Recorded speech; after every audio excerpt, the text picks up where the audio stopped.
They grew up together in the same quiet town, in houses so close that you could hear one another's laughter through open windows. Ethan and Maya had shared everything: birthdays, late-night snacks, and secrets under starlit skies. They were not siblings, but their families were bound like one. From childhood to their 20s, their bond remained unbroken. But as they grew older, something began to change, not in their world, but in their hearts. Ethan had gone to college in New York, chasing dreams of architecture and independence. Maya stayed home, studying art and caring for her ailing mother. Yet, no matter where life took them, they always found a reason to talk: calls that stretched into hours, messages that arrived at midnight, laughter that felt like home. When Ethan returned home after years away, he realized that the world had changed, and so had Maya. She was no longer the girl who followed him around the garden. She was poised, graceful, and strong, her eyes deeper and wiser than before. Something stirred in Ethan, something unfamiliar, an ache he did not want to name. At first he thought it was nostalgia, the comfort of familiarity, the joy of returning home. But every time Maya smiled, he felt something move inside him, something too close, too real. One evening, under the same tree where they had played as children, Ethan found the courage to speak. He said quietly, "It feels strange. We grew up together, but now when I look at you, it feels different."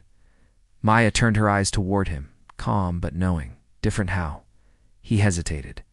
"I do not know if it is love or just memory." She smiled softly. "Maybe it is both. Maybe it is gratitude dressed as love." Her words hung in the air, delicate and honest. She continued, "We shared years, laughter, losses. That kind of bond is powerful. But sometimes, when life changes, we mistake deep care for something else." Ethan's throat tightened. "And what if the feeling is real?" "Then give it space," she said gently. "If it is love, it will grow beyond history. But if it is comfort, time will dissolve it." Weeks passed. Ethan watched Maya from afar, not as someone he wanted to possess, but as someone he deeply respected. He saw how she helped others, how she painted with purpose, how her kindness seemed endless. He realized something profound, that what he felt was not about romance, but admiration. It was the recognition of a person who had been his anchor through every storm. One night, as the rain tapped softly against her porch, Maya found Ethan sitting there with his sketchbook. "I think you were right," he said quietly. She tilted her head. "About what?" "About love and gratitude. I thought I was falling for you, but I was really falling back into what made me feel safe.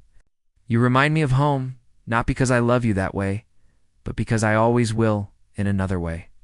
Maya smiled, her eyes glimmering. "And that is what real love is, knowing the difference and still choosing to care." They sat in silence, the rain washing away confusion, leaving only peace between them. In time, Ethan moved back to New York, found a partner who challenged and inspired him. Maya, too, met someone who cherished her art and her heart. But their bond, that quiet, sacred connection, remained untouched. They never called it love again. They called it belonging. Sometimes that was more powerful than any romance could ever be.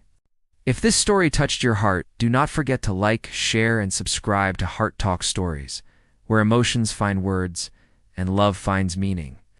Because sometimes the most beautiful love stories are not about romance, but about understanding.